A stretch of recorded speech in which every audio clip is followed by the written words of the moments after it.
Moment Pro Camera 2 has just dropped and it delivers one of the cleanest, most intuitive and most powerful pro video experiences on iPhone, with professional codecs, Apple Log, LUT support, and even shutter priority mode for Filmic motion blur. In this video, I'm going to show you exactly how to dial in the best possible settings for pro video.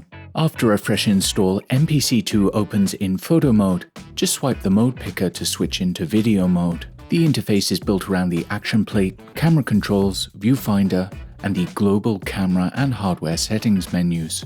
Let's start with camera settings because this determines your image quality. For the ideal balance of small file sizes and excellent quality, choose HEVC, set bitrate to high, and chroma subsampling to 422. If storage isn't a concern and you want the absolute top tier, select ProRes 422, but for most projects, HEVC 422 is more than enough. Set resolution to 4K. MPCII does support OpenGate capture, but due to Apple's limitations, log and 10-bit are capped at 1920 by 1440. For most real-world use cases, 4K will give you the cleanest, most flexible workflow. Tap on color space. For iPhone 15 and 16 Pro, choose log. For iPhone 17 Pro, choose log 2. And for all other iPhones, choose Rec. 709. Apple Log is king because it gives you maximum dynamic range, no baked-in sharpening, no dynamic tone mapping, and the most flexibility for LUTs and color grading either in camera or in post. Next, set your frame rate to 24 FPS, the standard for cinema, and tap outside to close. Next, jump into global settings and enable lock AWB on record to prevent white balance shifts once you hit record, and swipe down to close. Next, swipe left to right on the viewfinder to reveal quick actions. Set stabilization to on unless you're on a tripod. Under viewfinder tools, enable the thirds grid, level meter, clipping, and set highlight zebras to 95, peaking to manual in green, and turn monitors on.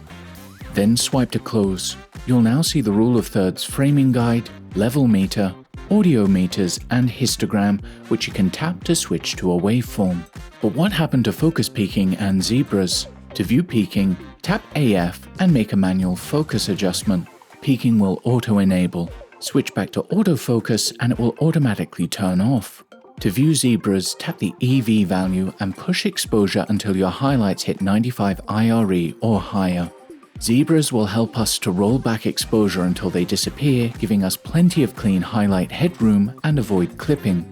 Now let's look at LUTs, and this is where this app really shines. In Apple Log, you'll notice the image is flat and low contrast. That's intentional. Log retains maximum dynamic range and color information, but it makes judging exposure harder. Tap the LUT button on the action plate. LUTs work just like a filter. They convert an input like Apple Log into a new look like Rec. 709 or a film emulation. Under the Examples LUT category, apply the built-in log to Rec. 709 LUT.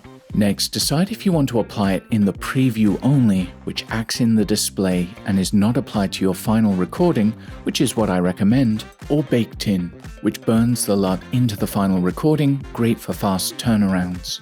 I'll choose preview only so we keep full flexibility for grading later. But we're not just limited to the example LUTs that come pre-installed either. We can import our own LUTs for even better results. Switch to User LUTs and tap the plus button. Navigate through files to your LUTs, typically in downloads if you grab them from the web.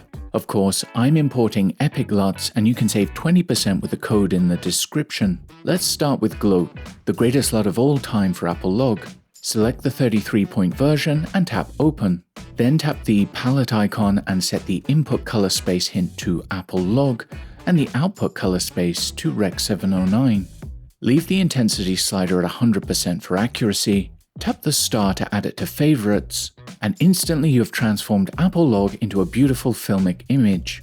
Smooth roll-off, rich colors, and Alexa skin tones to die for. You can also batch import an entire LUT pack. Tap plus. I'll select the Apple Log Jamming LUT pack, I'll select them all, and then open. Now we can audition film looks instantly and tap inside the viewfinder to close. And lastly, let's learn how to achieve cinematic motion blur for the ultimate film look. Right now we're in auto. Use the EV slider in tandem with the EV meter next to the record button to adjust exposure, but notice the extremely high shutter speed. That's why smartphone footage often looks jittery and sharp. For cinematic motion blur, switch from auto exposure to manual. Tap your shutter speed and set it to 1/48. This follows the 180-degree shutter rule, which gives you natural filmic motion blur. Then use ISO to expose correctly. In daylight, this will be impossible. The image will be way too bright with a 1/48 shutter. This is why you absolutely need an ND filter. I recommend this VND from Freewell, linked below. Turning the ND filter reduces the incoming light until you hit perfect exposure at 1/48. Keep your ISO as low as possible to minimize noise, and use the VND to achieve perfect exposure, making sure your zebras don't appear. And now for MPCII's killer feature, shutter priority mode, something usually only found on dedicated cameras. Switch to S. Next, set your exposure to 1/48, and MPCII will now automatically adjust ISO for perfect exposure, giving you the filmic motion blur you want without having to manually input ISO. It's ideal for vlogging and run-and-gun shooting. Again, you'll still need a variable ND outdoors. And those are the best settings for achieving cinematic pro video in Moment Pro Camera 2.